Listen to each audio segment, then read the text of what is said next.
Seringkali kerewelan bayi itu bukan karena digendong atau tidak, tapi karena bagaimana cara ibu memperlakukannya. Jadi kalau misalnya tadi tuh dia digendongnya itu tidak dengan posisi yang pas ya, jadi misalnya kakinya ketekuk ya, atau lehernya mungkin terlalu lipat ya ke arah dada gitu, itu kan membuat si bayi jadi tidak bisa bernafas dengan lancar ya gitu. Jadi itu justru akan menimbulkan kerewelan gitu bagi bayi gitu. Nah, terus kemudian kalau misalnya ibu itu sebetulnya dalam kondisi emosi yang tidak nyaman ya, jadi kayak misalnya ibu sedang marah, sedang sedih banget, itu seringkali bayi juga rewel ya, baik itu bayi digendong atau enggak digendong gitu, apalagi kalau bayinya digendong, karena ketika bayinya digendong kan bayi jadi lebih bisa merasakan emosi ibu gitu ya. Justru karena ketidaknyamanan akibat emosi si ibu gitu, dia jadinya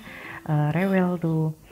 Nah, terus kemudian rewel itu juga bisa karena kondisi lingkungan luarnya yang memang sangat tidak kondusif.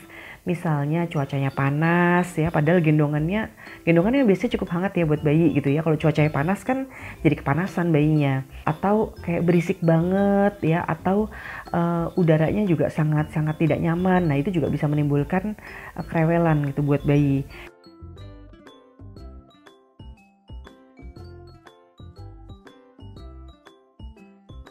Menggendong bayi itu bisa punya banyak sekali manfaat, baik untuk ibu itu maupun bayinya tentunya. Jadi kalau untuk bayinya sesungguhnya dia jadi lebih aman ya, karena memang berada di dekat ibunya.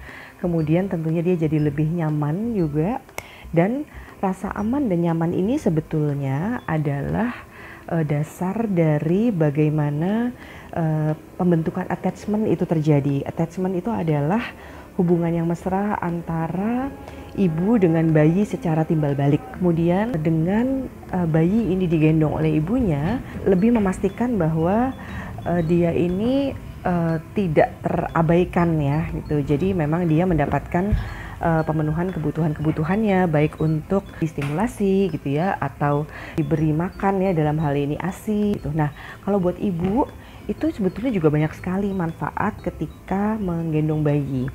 Ya, contohnya ibu bisa memastikan kondisi anak itu seperti apa. Tuh, jadi karena dia langsung melihat sendiri kan bayi itu ada di dalam gendongannya. Ketika ibu tahu bagaimana kondisi anaknya, maka itu juga memberikan ketenangan bagi ibu, dan ketenangan itu juga menjadi manfaat tambahan baik buat ibu maupun buat bayinya, karena ibu yang tenang tentunya juga akan membuat si bayi ini lebih nyaman ya di dalam gendongan ibu.